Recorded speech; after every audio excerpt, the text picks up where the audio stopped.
नमस्कार, माय महानगरच्या लाईव्ह मध्ये मी वैभव पाटील आपलं स्वागत करतो। आपण पाहतोय सध्या राज्याच्या विविध भागांमध्ये मुसळधार पाऊस कोसळतोय आणि या मुसळधार पावसामुळे अनेकांना मोठ्या त्रासाचा सामना करावा लागत आहे। मुळामध्ये ज्या प्रकारे पाऊस कोसळतोय त्यामुळे अनेक भागांमध्ये सध्या मुसळधार पाऊस असून विजांच्या कडकडाटासह जोरदार पाऊस कोसळतोय। सध्या आपण पाहायला गेलं तर मुंबईतलं वातावरण पाहायला गेलं तर सध्या उकाडा, ढगाळ वातावरण आणि थंड असं मिक्स वातावरण सध्या मुंबईमध्ये पाहायला मिळत आहे। मुंबईमध्ये पावसाची कोसळधारा सुद्धा आहे, मात्र सध्या पावसाने विश्रांती जरी घेतली असली तरी सध्या राज्याच्या विविध भागांमध्ये मोठ्या प्रमाणात पाऊस कोसळत आहे। आताच आपण पाहतोय की मुंबईच्या साधारणतः नेमकी परिस्थिती काय आपण पाहिली। आता राज्याच्या विविध भागांमधली परिस्थिती जाणून घेणार आहोत। त्यापूर्वी आपण जाणार आहोत थेट मराठवाड्यामध्ये जाणार आहोत, कारण सध्या मुसळधार पावसाचा कहर हा मराठवाड्यामध्ये पाहायला मिळतोय।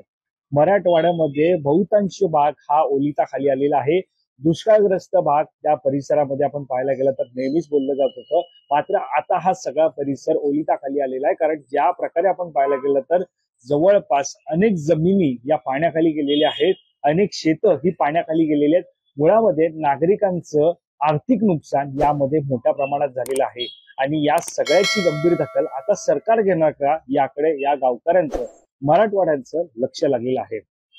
मुळामध्ये आपण पाहतो ज्या प्रकारे मराठवाड्यातली ही सध्याची परिस्थिती आपण पाहतो।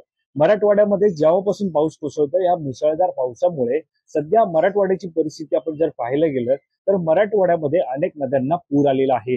त्यानुसार आपण सुरुवातीला आपण पाहतोय ज्या प्रकारे जोरदार पाऊस कोसळतोय त्या पार्श्वभूमीवर परंडा ही जिल्हा धाराशिव मध्ये येते। उल्फा, उल्का, खैरी, चांदणी सोबतच लातूरमधील मांजरा, तेरणा, तावरजा, जालन्यातील कल्याणी, गिरिजा आणि बीड मधील मांजरा, सिंदफणा व उपनद्या अशा एकूण ज्या नद्या आहेत या नद्यांना पूर आल्याचं पाहायला मिळत आहे।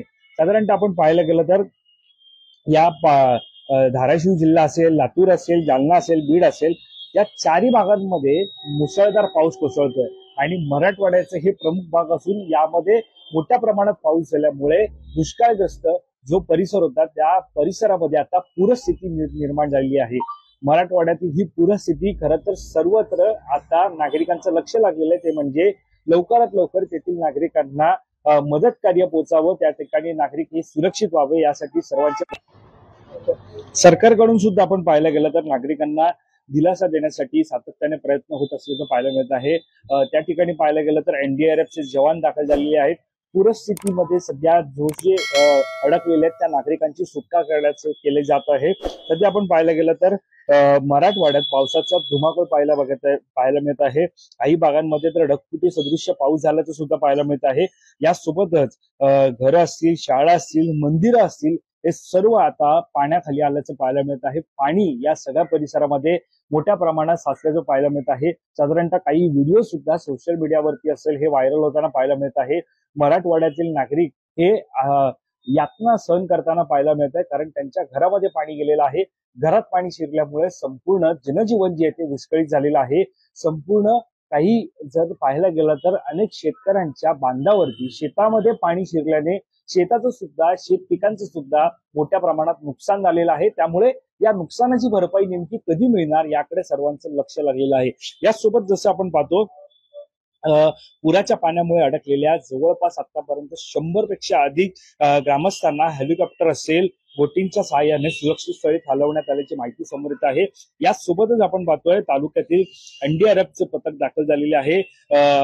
यासोबतच आपण पाहायला गेलं तर भूम तालुक्यामध्ये 150 पेक्षा अधिक जनावरं पुराच्या पाण्यात वाहून गेल्यानं दगावल्याची सुद्धा माहिती समोर येत आहे। केवळ नागरिकच नाही तर या मराठवाड्यातील पूरस्थितीमध्ये जनावरांना सुद्धा मोठ्या इजा झाल्याचं पाहायला मिळत आहे। अनेक जनावरं ही पुराच्या पाण्यामध्ये वाहून गेल्यामुळे ते दगावल्याची सुद्धा माहिती समोर येत आहे। यासोबत तालुक्यातील चिंचोली गावात घरात पाणी शिरल्याने महिलेचा मृत्यू झाल्याची माहिती समोर येत आहे। तर उमरागा, लोहरा, लातूर जिल्ह्यात पूरस्थिती मांजरा, तेरणा, रेणा, तावरजा आणि इतर मध्यम व लघु प्रकल्प पूर्ण क्षमतेने भरलेत। मागील काही दिवसांपासून मांजरा नदीत पाण्याचा विसर्ग सुरू आहे। दरम्यान लातूर जिल्ह्यात नद्यांना पूर आला आहे। यासोबतच 11 ठिकाणचे रस्ते वाहतुकीसाठी बंद झालेले आहेत। पूर्णपणे आपण पाहतोय गेले 2 दिवस मुसळधार पाऊस हा मराठवाड्यामध्ये कोसळत असल्यामुळे मोठ्या प्रमाणात पूरस्थिती ही त्या ठिकाणी निर्माण झालेली आहे। मांजरा नदीपात्रात पावसामुळे 27,166 क्युसेक्स, तेरणा नदीपात्रात 22,621 क्युसेकने विसर्ग सध्या सुरू असल्याची माहिती समोर येत आहे. पाण्याची आवक सुरूच असल्याने विसर्गात आणखी वाढ होण्याची शक्यता आहे. जिल्ह्यातील अनेक भागांना पावसाने झोडपलेले आहे, तर जिल्ह्याची वार्षिक सरासरी 747.3 मिलीमीटर असून तुलनेत 113.6% पाऊस झालेला आहे. दरम्यान मोठ्या प्रमाणात आपण पाहायला गेलं तर सर्वाधिक पाऊस हा नेमका कुठे झालाय तर 63.7 इतका टक्क्यांचा पाऊस हा जालना तालुक्यामध्ये झालेला आहे.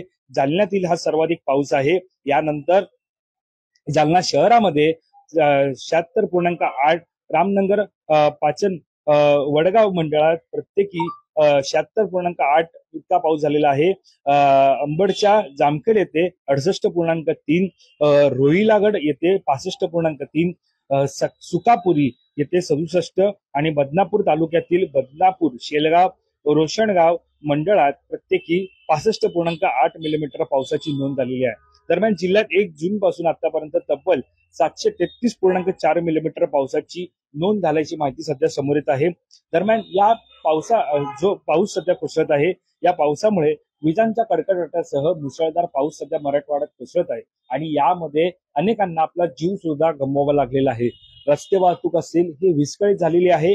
याशिवाय मराठवाड्यामध्ये नेहमी आपण जर पाहायला गेलं तर दुष्काळग्रस्त भाग हा नेहमीच पाहायला मिळतो. दुष्काळग्रस्त परिस्थिती ही मराठवाड्यामध्ये पाहायला मिळते. यामुळे सातत्यानं पाण्याविना नागरिकांचा मृत्यू झालेला आहे. पाणी मिळत नाही अशा अनेक व्हिडिओ आपल्याला पाहायला मिळतात, अनेक बातम्या सुद्धा समोर येतात. मात्र सध्याची परिस्थिती पाहिली तर मराठवाड्यामध्ये पाणीच पाणी सध्या पाहायला मिळत आहे. अनेक जिल्ह्यांमध्ये, तालुक्यांमध्ये केवळ इतकंच नव्हे तर नागरिकांच्या घरामध्ये असेल, रस्ते असतील, शेतजमिनी असतील, सर्वत्र पाणीच पाणी पाहायला मिळत आहे. आणि या पाण्यामुळे पुराचं पाणी जे नागरिकांच्या घरामध्ये शिरलेलं आहे त्यामुळे जनजीवन विस्कळीत झालेलं आहे. एनडीआरएफ असेल, प्रशासन असेल, राज्य सरकार असेल, यांच्या माध्यमातून या नागरिकांना सातत्याने मदत पोहोचवली जात आहे.